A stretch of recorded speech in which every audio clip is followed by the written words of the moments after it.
बागेश्वर धाम धीरेन्द्र कृष्ण शास्त्री के परम मित्र। बागेश्वर सरकार धीरेन्द्र कृष्ण के परम मित्र शेख मुबारक जी है, जिन्होंने उनके आड़े समय में साथ दिया। उनकी यह मित्रता आज भी कायम है, जिसकी चर्चा आज भी बागेश्वर सरकार के विभिन्न मंचों से सुनने को मिलती है।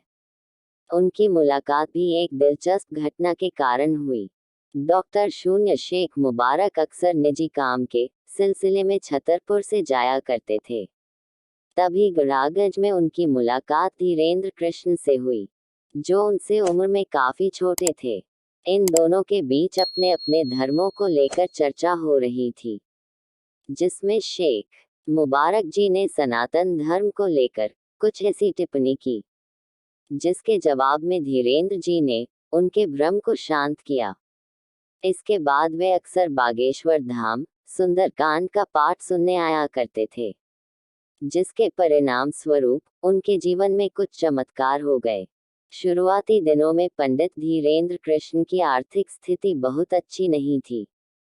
तभी धीरेन्द्र कृष्ण की बहन के विवाह में शेख मुबारक ने उनकी आर्थिक मदद की, साथ ही विवाह के सभी कार्य संपन्न करवाएं। बागेश्वर धाम धीरेन्द्र कृष्ण को ज्ञान की प्राप्ति। धीरेन्द्र कृष्ण का जन्म शुक्ल वंश के ब्राह्मण परिवार में हुआ, जहां शुरू से ही कर्मकांड होता रहता था। इनके दादाजी एक प्रभावशाली संत थे, जिसके कारण धीरेन्द्र को बचपन से ही गुरु कृपा मिली। इनके दादाजी बागेश्वर धाम में ही रहते थे। उसी गांव में इनका जन्म हुआ, जिस कारण पूरा परिवार प्रतिदिन बागेश्वर धाम जाया करता था। यहीं पर इनके दादाजी के गुरु सन्यासी बाबा की भी समाधि है। सन्यासी बाबा भी इनके ही वंश से संबंधित हैं, जिन्होंने 320 वर्ष पहले समाधि ले ली थी। धीरेन्द्र व उनके दादाजी के साधना गुरु सन्यासी बाबा ही हैं। धीरेन्द्र के दादाजी भी बागेश्वर धाम में दरबार लगाते थे।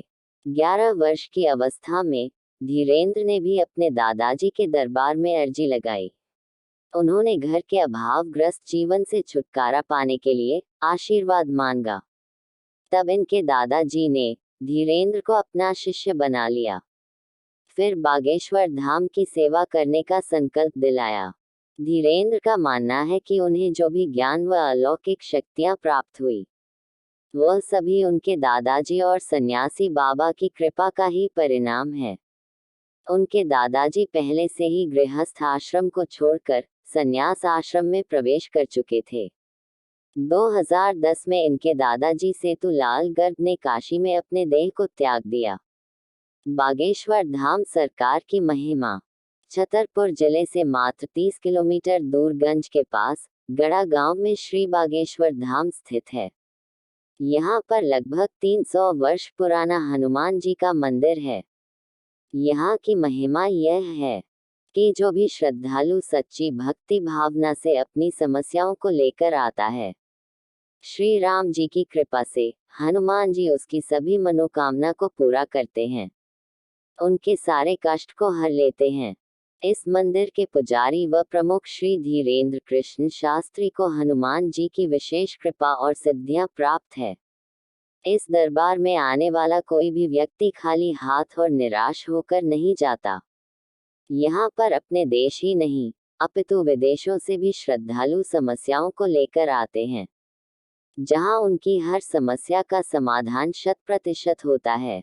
लोगों द्वारा ये भी ज्ञात हुआ है कि यहाँ पर हनुमान जी की अदालत लगती है, जहाँ पर हनुमान जी जज बनकर लोगों की पेशी लगाते हैं, उनका हर संभव इलाज किया जाता है।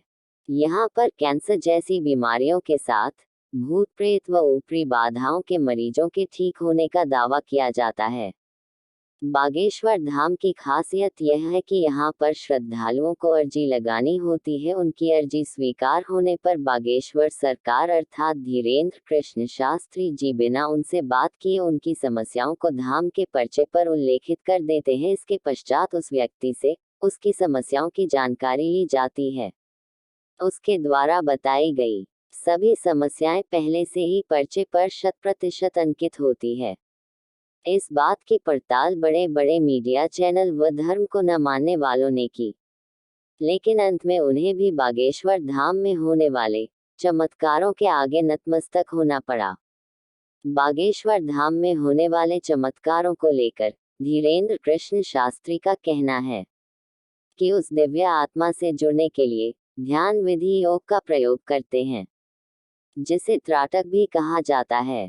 साथ ही उन पर गुरु कृपा भी है, जिसके कारण उनके मन में एक ऊर्जा का संचार व अनुभव हो जाता है, जिसके माध्यम से वह सामने वाले व्यक्ति, यहाँ तक कि उनसे हजारों किलोमीटर दूर बैठे व्यक्ति की समस्याओं को भी जान लेते हैं, जिसमें उस व्यक्ति की समस्याओं के अतिरिक्त पारिवारिक जानकारी, उसका नाम व पता, सभी कुछ पहले ही बता दिया जाता है।